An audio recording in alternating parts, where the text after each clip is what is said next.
Good evening to everyone. Welcome to today's Jay's blog. Our content for today is all about the Philippines and Singapore in terms to governance. So now let's start. How Singapore and Philippines differs in terms to governance.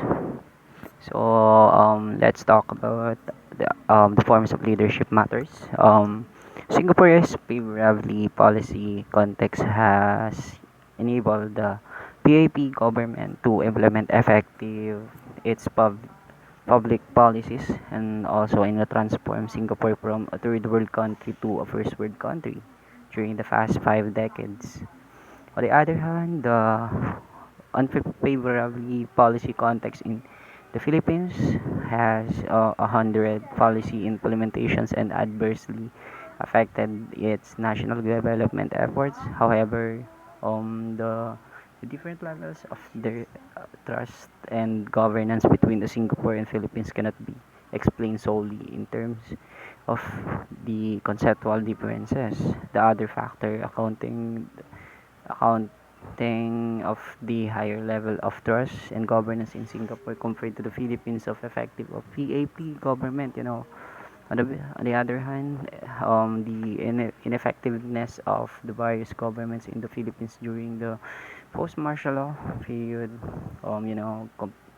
what is happening during that time, to his comparative studies, the impact of political leadership, in Italy and Japan was also highlighted in the key roles of leadership during that time. So now let's see the form of government in Singapore. Singapore, the constitution defines the government of the Singapore as the president and the cabinet of Singapore. The executive authority of Singapore is vested in the president and is the exercisable by him or her or by the cabinet of Singapore or any minister authorized by the cabinet. That is the form of government of Singapore.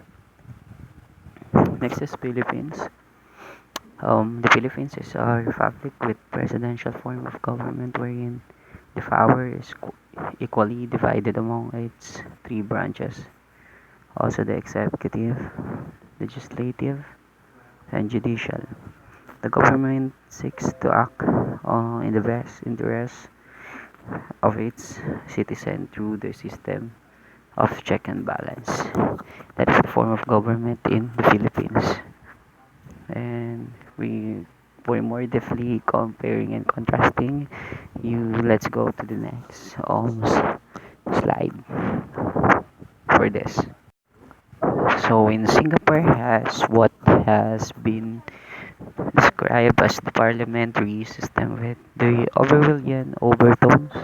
Singapore has and enjoy international reputation, political stability, honesty, effective government and administration, and for indigenous and successful economic policies. It's also known as an authoritarian style of the governance and limited tolerance for opposition or criticism, qualities the government deem necessary to ensure survival as a hostile world, and which is a domestic foreign and critics claim indicated refusal consider opinions of citizens, anyone outside the close circle of the aging leadership in the early 90s that leadership faced an initial political recession, political succession rather, and are modifying relationship between a state is increasing prosperous, increasingly, increasingly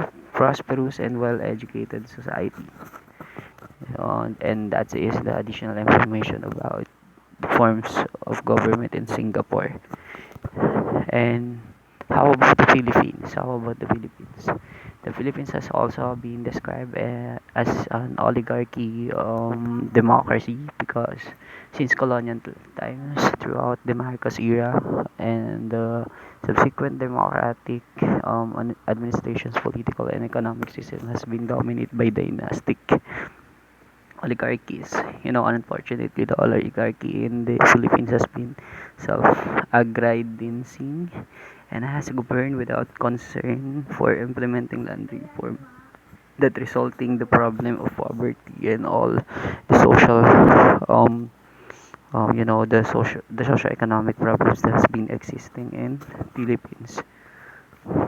Well, I hope that you've learned something about my details, my content um about the Philippines and Singapore in terms to the governance, how they differ to each one.